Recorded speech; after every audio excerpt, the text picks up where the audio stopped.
नमस्कार दोस्तों, स्वागत है आपके YouTube चैनल एग्ज़ाम स्टडी में। आज हम लूसेंट सामान्य ज्ञान के तहत मध्यकालीन इतिहास के तहत स्वतंत्र प्रांतीय राज्य के बारे में पढ़ेंगे। इससे पहले की वीडियो अगर आप लोगों ने नहीं देखा है दोस्तों, तो आप इसके प्लेलिस्ट में जाके देख सकते हैं। उसमें प्राचीन भारत को कंप्लीट कर दिया गया है तथा ये मध्यकालीन भारत चल रहा है। और मध्यकालीन भारत के तहत हम लोग चैप्टर नंबर 30 स्वतंत्र प्रांतीय राज्य के बारे में पढ़ेंगे। सर्वप्रथम दिया है दोस्तों जौनपुर के बारे में। जौनपुर की स्थापना फिरोज शाह तुगलक ने अपने भाई जौना खां की स्मृति में की थी।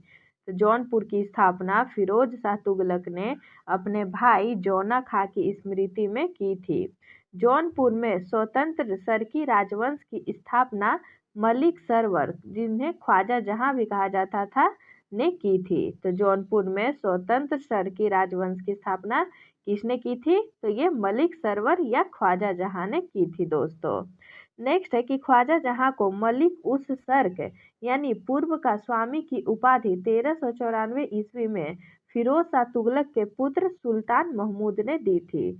तो ख्वाजा जहां को मलिक उस सर्क यानी पूर्व का स्वामी की उपाधि 1394 ईस्वी में किसने दी थी? तो ये फिरोज शाह तुगलक के पुत्र सुल्तान महमूद ने दी थी दोस्तों। नेक्स्ट है कि जौनपुर के अन्य प्रमुख शासक थे। तो पहला दिया दोस्तों मुबारक शाह 1399 से 1402 ईस्वी तक। तो मुबारक शाह का कार्यकाल है 1399 से 1402 ईस्वी। नेक्स्ट है शमसुद्दीन इब्राहिम शाह दोस्तों 1402 से 1436 ईस्वी तक रहे थे। नेक्स्ट है महमूद शाह 1436 से 1451 ईस्वी तक रहे थे। महमूद शाह 1436 से 1451। और नेक्स्ट है हुसैन शाह 1458 से दोस्तों 1500 ईस्वी तक रहे थे।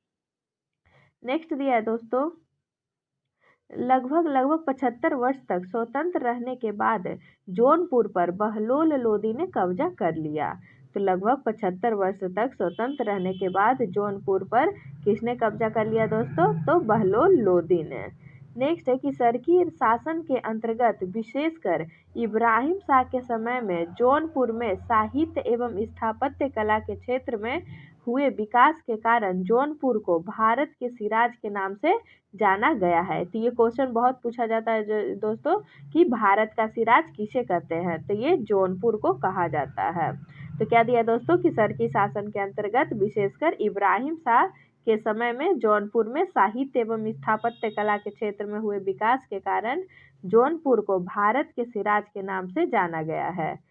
अटाला देवी की मस्जिद का निर्माण 1408 ईस्वी में सरकी सुल्तान इब्राहिम शाह द्वारा किया गया था।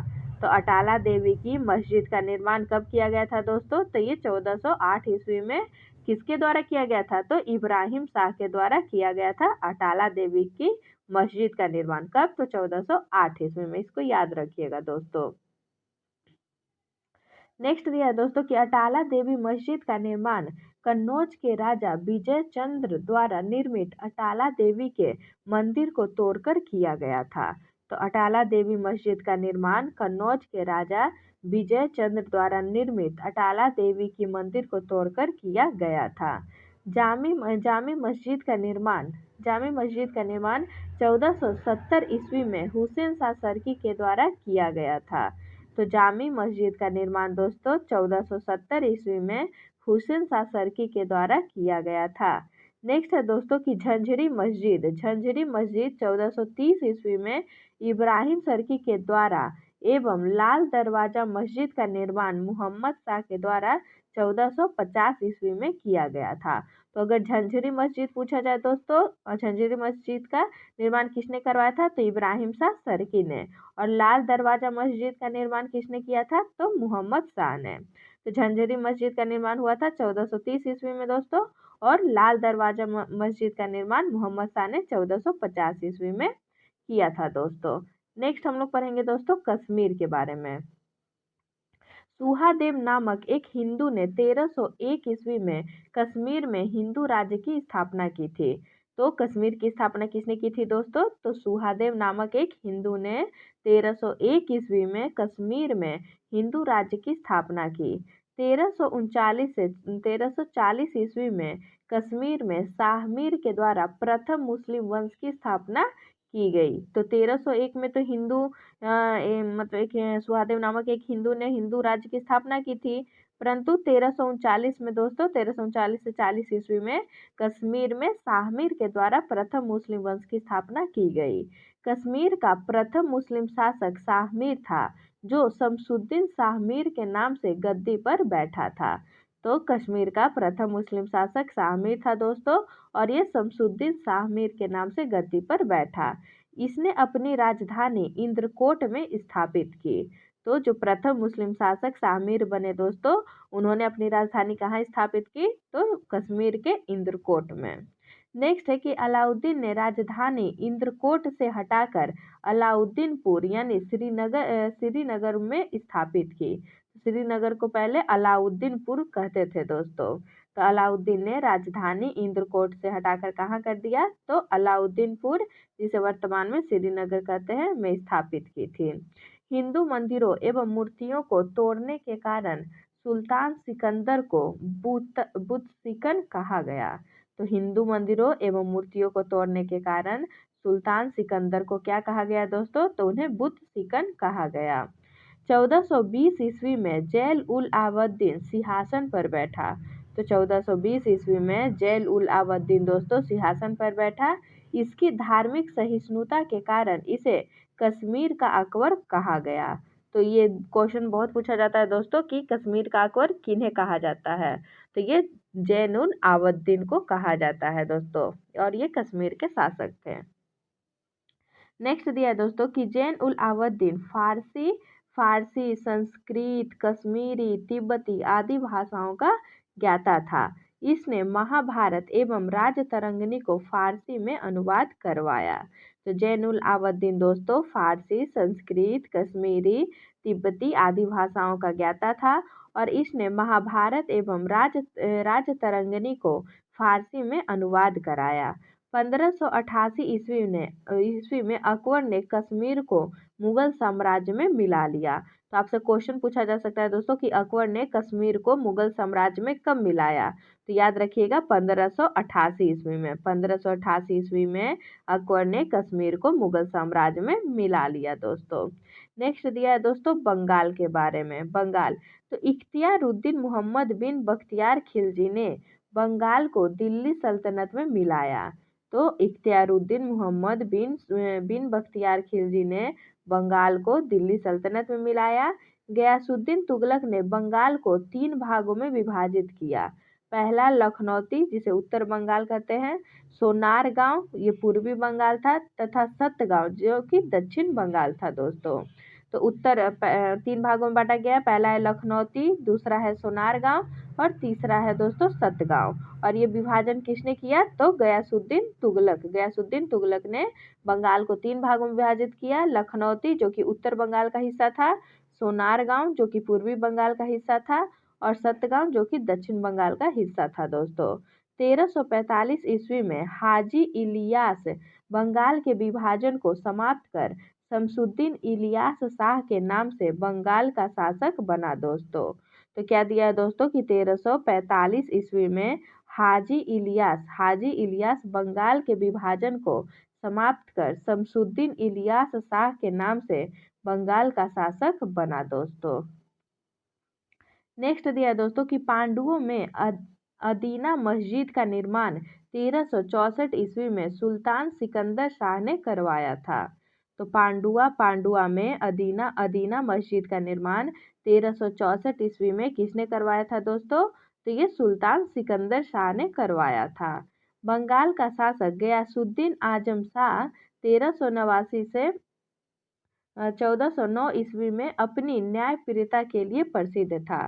तो क्या दिया दोस्तों कि बंगाल का शासक गयासुद्दीन आजम शाह 1389 से 1409 ईस्वी अपनी न्यायप्रियता के लिए प्रसिद्ध था। नेक्स्ट दिया दोस्तों कि अलाउद्दीन हुसैन शाह 1493 से 1518 ईस्वी ने राजधानी को पांडुआ से गौड़ स्थानांतरित किया। तो अलाउद्दीन हुसैन शाह ने दोस्तों अपनी राजधानी को पांडुआ से कहाँ स्थानांतरित किया? तो गौड़ में स्थापित किया। नेक्स्ट दिया है दोस्तों कि महाप्रभु चैतन्य अलाउद्दीन के समकालीन थे। तो महाप्रभु जो चैतन्य थे दोस्तों वो किसके समकालीन थे?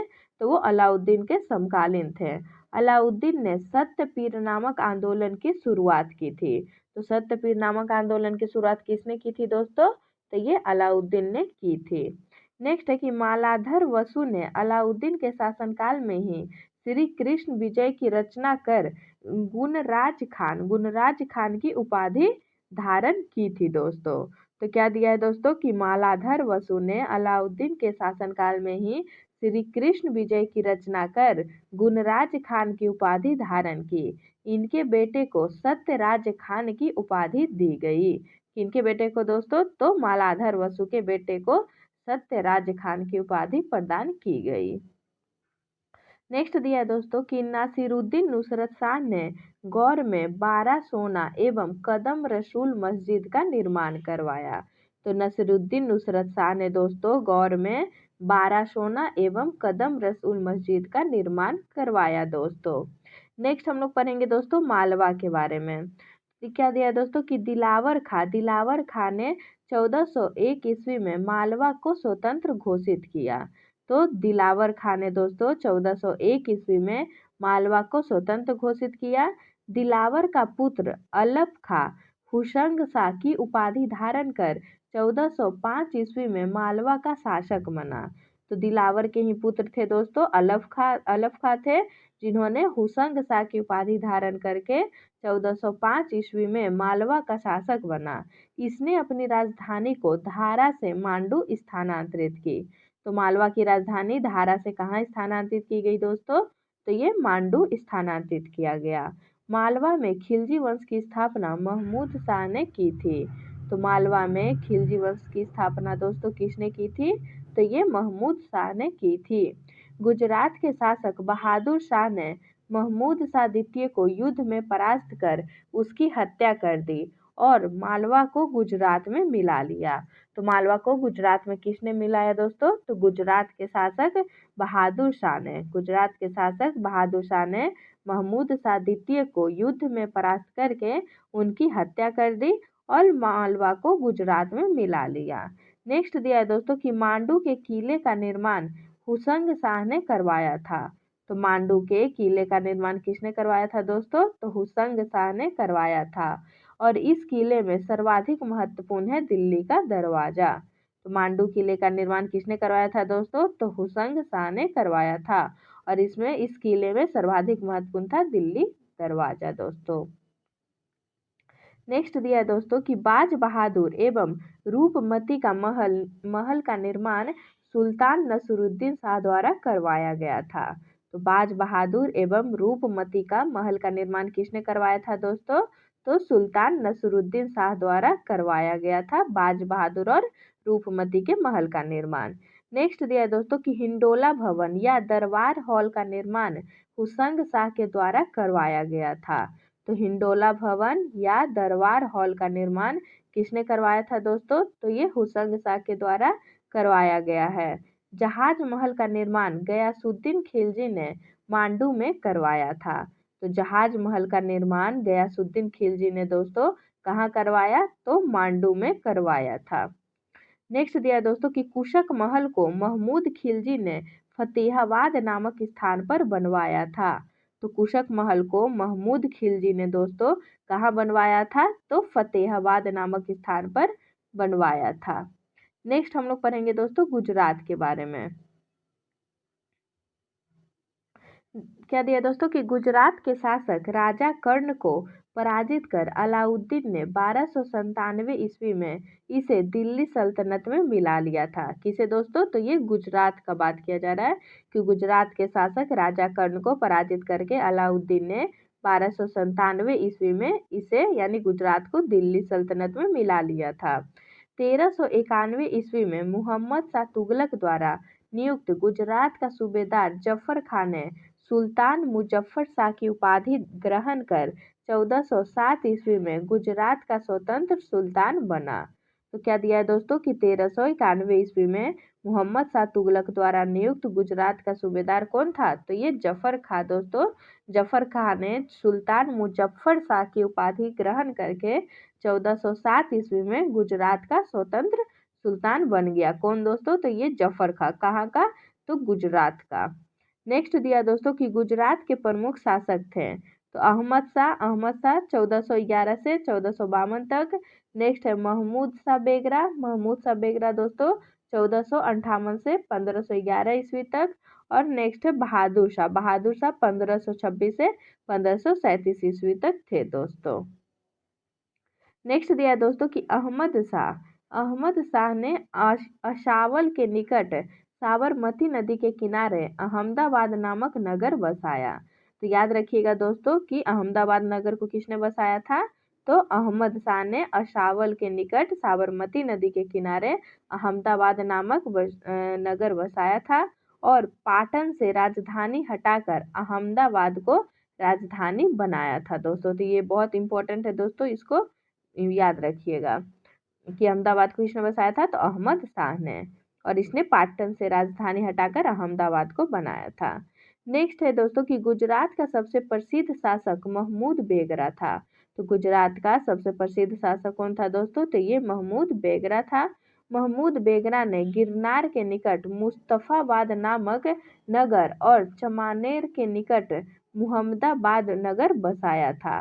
तो आपसे पूछा जा सकता है दोस्तों कि मुस्तफाबाद और मुहम्मदाबाद नगर किसने बसाया था? तो ये महमूद बेगरा ने। कहाँ दोस्तों? तो गिरनार के निकट महमूद बेगरा ने गिरनार के निकट मुस्तफाबाद नामक नगर और चमानेर के निकट मुहम्मदाबाद नगर बसाया था। नेक्स्ट दिया है दोस्तों कि 1572 ईस्वी में अकबर ने गुजरात को मुगल साम्राज्य में मिला लिया था। तो अकबर ने गुजरात को मुगल साम्राज्य में कब मिलाया था दोस्तों? तो 1572 ईस्वी में। 1572 डेट याद रखिएगा दोस्तों। नेक्स्ट दिया है दोस्तों मेवाड़ तो अलाउद्दीन खिलजी ने 1303 ईस्वी में मेवाड़ के गुहिलोत राजवंश के शासक रतन सिंह को पराजित कर मेवाड़ को दिल्ली सल्तनत में मिला लिया। किसने दोस्तों? तो अलाउद्दीन खिलजी ने 1303 ईस्वी में मेवाड़ के गुहिलोत राजवंश के शासक रतन सिंह को पराजित कर मेवाड़ को दिल्ली सल्तनत में मिला लिया। गुहिलोत वंश की एक शाखा सिसोदिया वंश के हमीर देव ने मुहम्मद तुगलक को हराकर पूरे मेवाड़ को स्वतंत्र करा लिया। तो क्या दिया दोस्तों कि गुहिलोत वंश की एक शाखा थी सिसोदिया वंश के हमीर देव ने मुहम्मद तुगलक को हराकर पूरे मेवाड़ को स्वतंत्र करा लिया था दोस्तों। नेक्स्ट दिया दोस्तों कि राणा कुंभा ने 1448 ईस्वी में चित्तौड़ में एक विजय स्तंभ की स्थापना की थी। तो चित्तौड़ में एक विजय स्तंभ की स्थापना किसने की थी दोस्तों?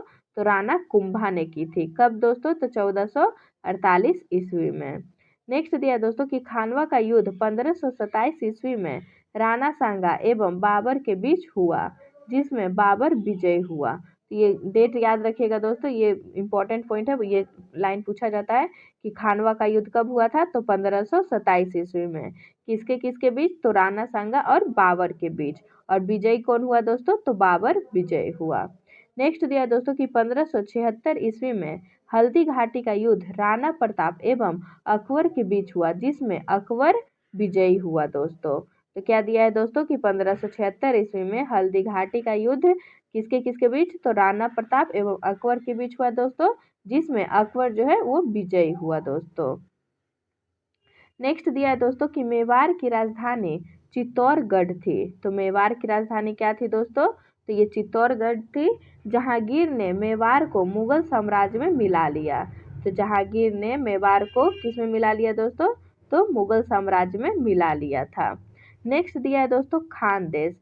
तो तुगलक वंश के पतन के समय फिरोज शाह तुगलक के सूबेदार मलिक अहमद राजा फारूकी ने नर्मदा एवं ताप्ती नदियों के बीच 1382 ईस्वी में खानदेश की स्थापना की थी।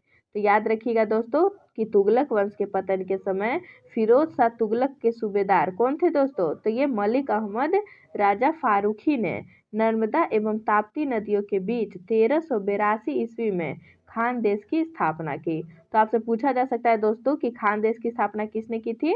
तो मलिक अहमद राजा फारूकी ने, मलिक अहमद राजा फारूकी, जो कि किसके सूबेदार थे? तो ये फिरोज शाह तुगलक के सूबेदार थे। नेक्स्ट दिया है दोस्तों कि खानदेश की राजधानी बुरहानपुर थी। तो खानदेश की राजधानी कहाँ थी दोस्तों? तो ये बुरहानपुर थी। इसका सैनिक मुख्यालय असीरगढ़ था। तो खानदेश की राजधानी बुरहानपुर थी दोस्तों, और इसका सैनिक मुख्यालय असीरगढ़ में था दोस्तों। नेक्स्ट दिया है कि 1601 ईस्वी में अकबर ने खानदेश को मुगल साम्राज्य में मिला लिया। तो 1601 ईस्वी में अकबर ने दोस्तों खानदेश को मुगल साम्राज्य में मिला लिया दोस्तों। इसके साथ ही हमारा चैप्टर यहाँ खत्म होता है दोस्तों। नेक्स्ट चैप्टर है सूफी आंदोलन, जिसको हम लोग नेक्स्ट वीडियो में करेंगे। आज के लिए इतना ही। अगर आप लोगों को वीडियो पसंद आया हो तो इसे लाइक और शेयर करें तथा चैनल को सब्सक्राइब करें, और अगर आप लोग का कोई सुझाव है तो इसे कमेंट बॉक्स में ज़रूर लिखें। धन्यवाद दोस्तों।